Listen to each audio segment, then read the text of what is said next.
warahmatullahi wabarakatuh. Waalaikumsalam warahmatullahi wabarakatuh. Halo guys, kembali lagi di podcast kami berlima. Di sini saya sendiri Oktatiana bersama rekan-rekan saya ada saudari Artia, saudari Noprianti, saudari Risna dan juga saudara Agong. Oke, di sini guys kami akan melaksanakan podcast ataupun pembahasan yang sangat-sangat menarik, yaitu tentang kepemimpinan dalam fikih jinayah dan juga siasa. Oke guys, jadi apa sih kepemimpinan itu dan bagaimana kepemimpinan yang baik yang termasuk dalam fikih jinayah dan juga siasa tadi. Oke, jadi kepemimpinan itu bukan hanya sekedar melakukan suatu kebijakan ataupun suatu kekuasaan, tapi ada tahapan-tahapan yang harus sesuai dengan fikih jinayah dan juga siasa. Oke, tanpa berlama-lama lagi, langsung saja kita dengarkan dari para teman-teman saya ini terkait tentang kepemimpinan dalam fikih jinayah dan juga siasa. Check it out. Oke guys, kita langsung saja nih ke pembahasan. Jadi sebelum kita masuk ke pembahasan, kita harus mengetahui dulu apa sih arti dari kepemimpinan tersebut. Jadi guys, kepemimpinan itu bukan hanya sekedar jabatan ataupun kekuasaan, tapi ada hal-hal yang harus dipertanggungjawabkan di hadapan Allah Subhanahu wa taala. Jadi, untuk menjadi seorang pemimpin itu sangatlah berat. Tidak sembarangan orang bisa melakukannya karena bukan hanya kepada hablum minan nas, tetapi juga kepada hablum minallah. Oke, kita langsung saja ya guys ke pertanyaan pertama nih. Kira-kira nih, kalau menurut kalian tuh apa sih hubungan antara kepemimpinan dan juga fikih jinayah? Oke, mungkin kita dengarkan dari saudari Nopri terlebih dahulu. Baiklah, terima kasih. Kalau menurut saya pribadi, hubungan antara kepemimpinan dengan fikih jinayah itu adalah sangat erat, terutama dalam hal kepemimpinan, terutama dalam penegakan hukum, di mana fikih jinayah itu adalah cabang ilmu fikih yang membahas tindak pidana dan sanksi dalam Islam. Dalam konteks fikih jinayah, seorang pemimpin itu memiliki tanggung jawab yang besar untuk memastikan hukuman yang ditegakkan itu secara adil. Keadilan juga adalah fondasi utama dalam kepemimpinan Islam. Tanpa fondasi, maka keadilan itu tidak akan terdiri. Seorang pemimpin itu tidak boleh membedakan antara masyarakat kecil dan masyarakat yang besar, berdasarkan tidak boleh membedakan antara sosial, antara kekayaan, jabatan, atau kedekatan pribadi dengan seorang pemimpin. Semua orang itu harus diperlakukan secara adil di hadapan hukum dan tidak membeda-bedakan satu dengan yang lain. Jika seorang pemimpin hanya menghukum rakyat yang kecil, tapi membiarkan pejabat yang melakukan pelanggaran, maka keadilan itu tidak akan terwujud. Akibatnya masyarakat akan kehilangan kepercayaan terhadap pemerintahan tersebut. Contohnya yang bisa kita lihat dari sejarah Islam adalah kepemimpinan Khalifah Umar bin Khattab. Beliau dikenal sangat tegas dalam menegakkan hukum, bahkan terhadap keluarganya sendiri. Hal ini menunjukkan bahwa kepemimpinan itu harus menunjukkan bahwa pemimpin harus mengutamakan keadilan di atas kepentingan pribadi. Mungkin itu yang dapat saya simpulkan dari pertanyaan dari Mbak Okta. Oke. Jadi kalau kita simpulkan itu bahwa kepemimpinan itu harus menjadi penjaga keadilan dalam suatu masyarakat, benar begitu? Benar sekali. Tanpa keadilan, stabilitas sosial akan terganggu dan masyarakat sulit mencapai kesejahteraan. Oke. Kita lanjut ke pertanyaan kedua nih. Bagaimana pendapat kalian mengenai kepemimpinan dalam fikih jinayah tersebut? Oke, mungkin kita dengar dari saudari Artia. Baiklah, kalau menurut saya setuju bahwa hukum itu harus ditegakkan. Namun menurut saya tugas pemimpin itu tidak berhenti pada pemberian hukuman.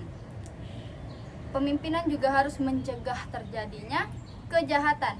Dalam Islam itu tujuan hukum bukan hanya untuk memberikan efek jerah, tetapi juga menjaga masyarakat itu menjaga dari kerusakan.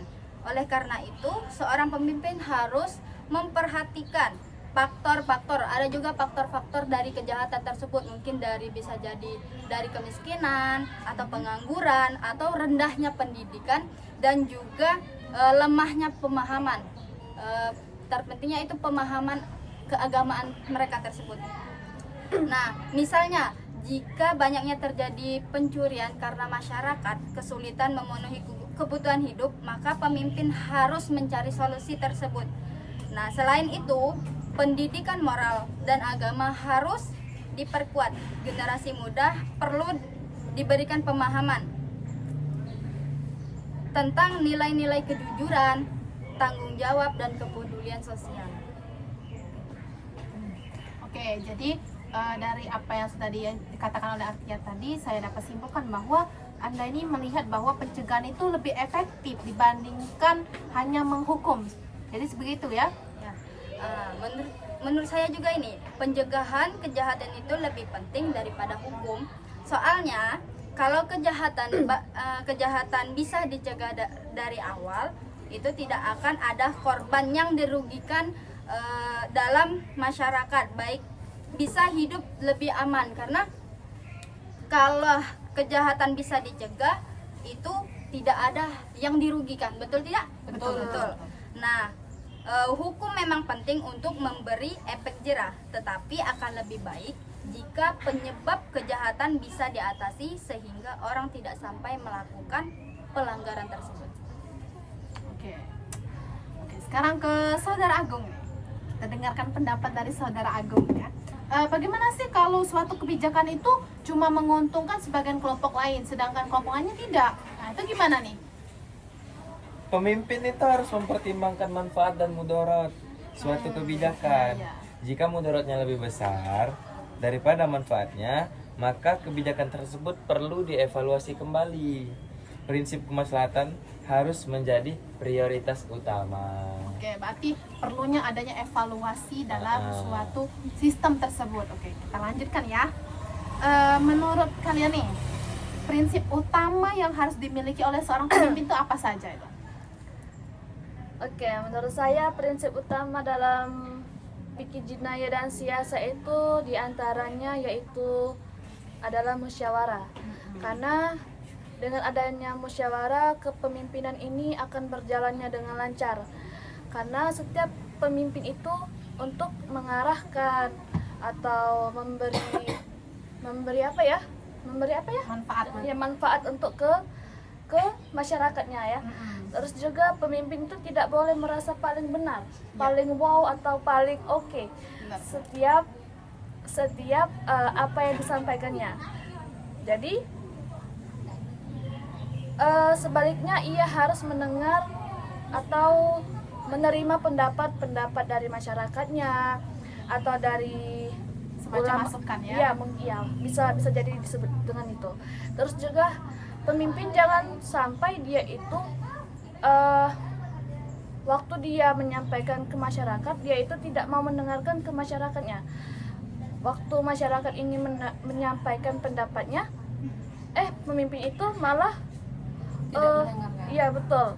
Terus juga dengan adanya musyawarah itu bisa membantu pemimpin memperoleh berbagai sudut pandang sehingga keputusan yang diambil oleh pemimpinnya itu lebih matang dan lebih tepat.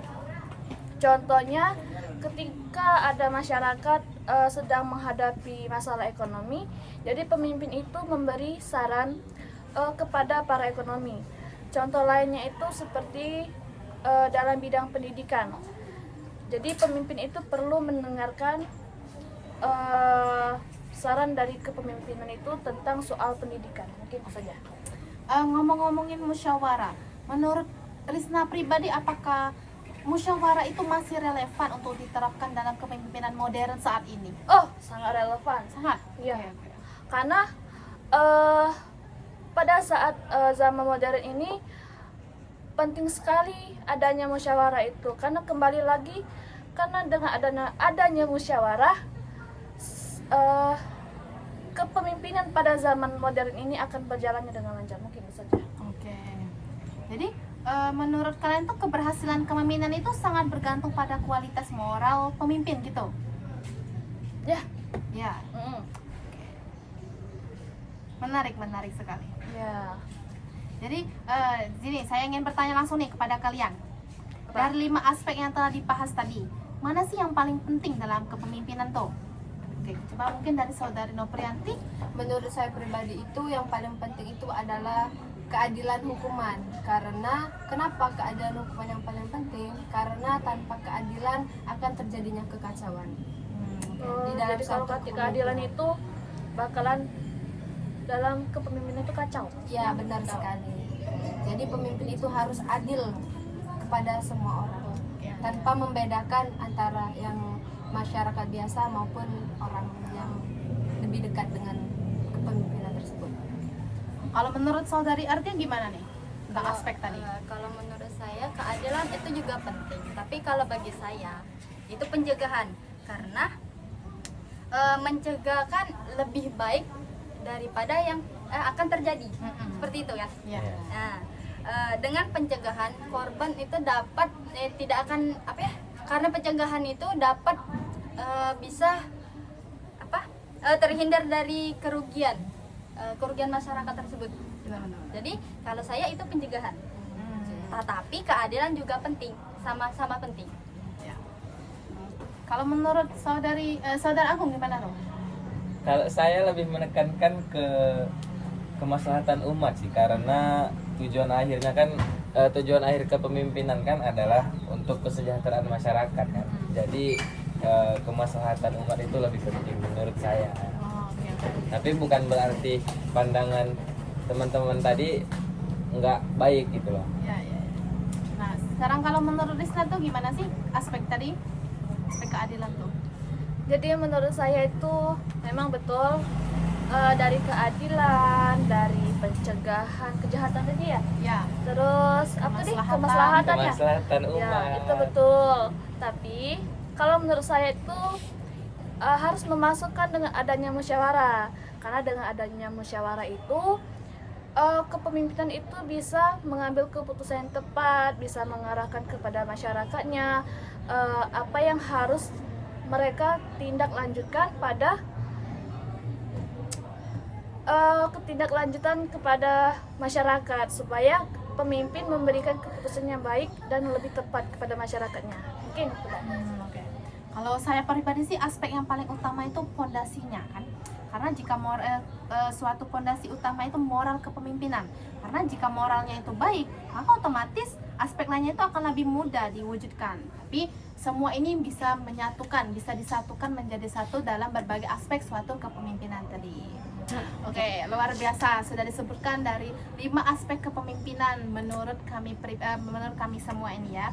Jadi dari diskusi kita pada pagi hari ini dapat memahami bahwa kepemimpinan dalam perspektif fikih jinayah dan juga siasa itu mencakup berbagai aspek-aspek yang sangat penting, yaitu menegakkan keadilan, pencegahan kejahatan, kemaslahatan umum, musyawarah, dan juga keteladanan moral. Jadi kelima aspek tersebut itu harus saling melengkapi guys, dan harus dimiliki oleh seseorang pemimpin agar mampu menjalankan amanah yang ia emban, bukan sekedar menjabat dalam kekuasaan saja, serta membawa masyarakat menuju kehidupan yang adil, aman, makmur, dan sejahtera. Oke, terima kasih kepada seluruh narasumber atas pandangan-pandangan kalian terhadap kepemimpinan dalam fikih jinayah dan juga siasa.